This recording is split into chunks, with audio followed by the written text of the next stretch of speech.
Assalamualaikum warahmatullahi wabarakatuh.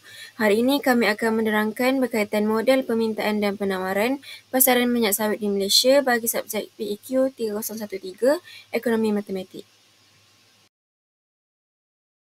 Okey, baik.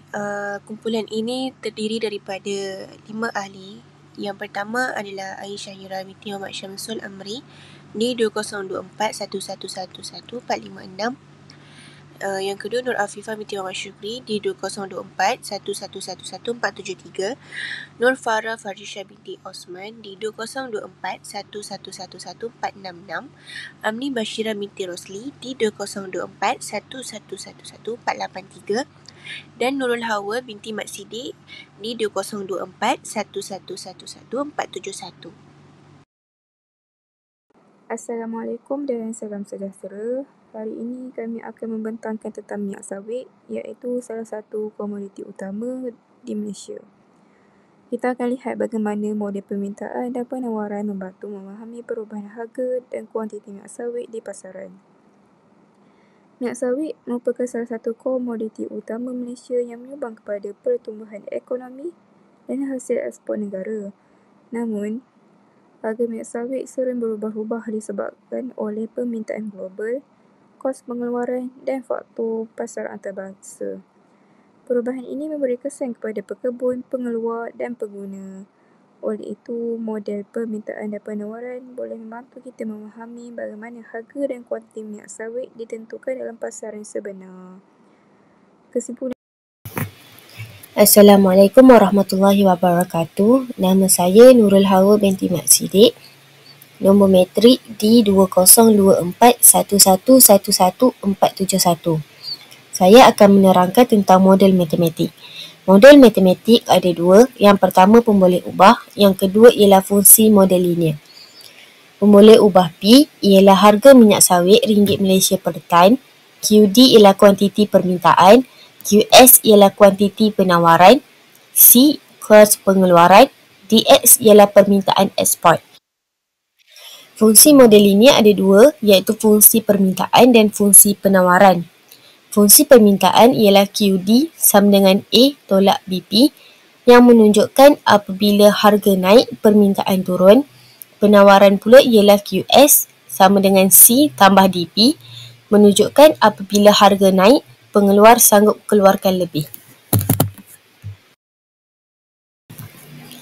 Okey, saya akan menerangkan tentang contoh berangka 1.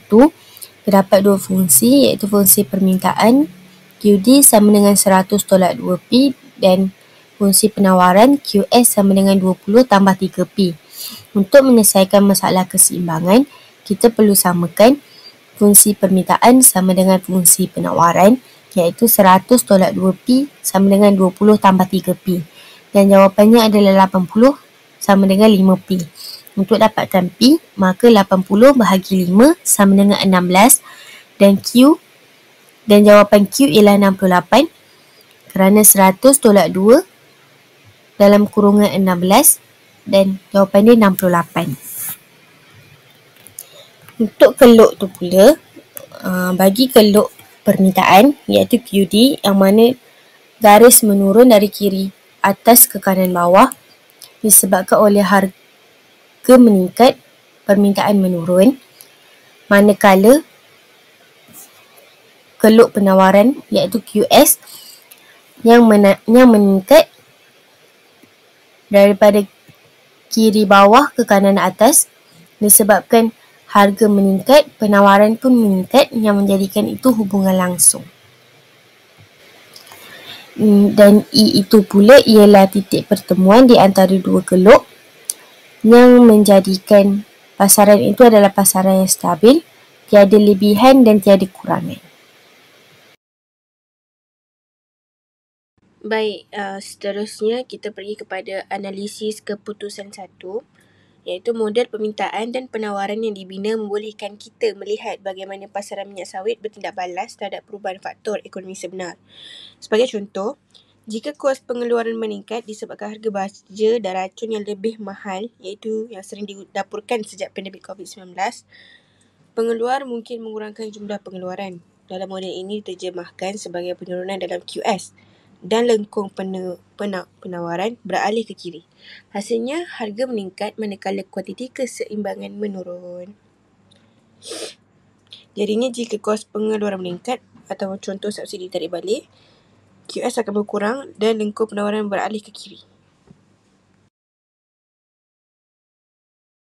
Okey, sekarang ni kita tengok pada keluk ni. Pada mulanya, titik keseimbangan berada pada E kosong, iaitu apabila lengkung permintaan QD kosong bersilang dengan lengkung penawaran asal QS kosong.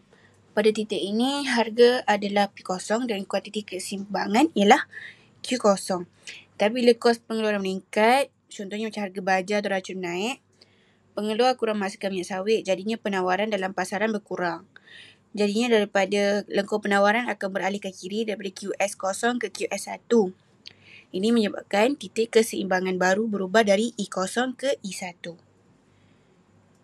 Jadinya bila kos pengeluaran naik, harga barang juga akan naik dan jumlah barang di pasaran akan menurun. Seterusnya, analisis keputusan 2. Model permintaan dan penawaran ini juga menunjukkan bahawa apabila permintaan terhadap minyak sawit meningkat, keluk permintaan QD akan beralih ke kanan.